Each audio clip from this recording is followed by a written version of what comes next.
Veja agora o passo a passo para sincronizar o controle remoto do seu ventilador de teto Treviso. Primeiro passo: desligue a energia do ventilador de teto.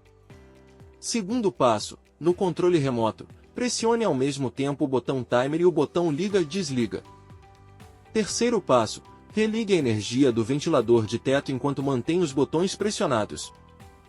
Quarto passo: o receptor emitirá um sinal sonoro, confirmando a sincronização. Pronto! O controle remoto foi configurado com sucesso ao seu ventilador Treviso.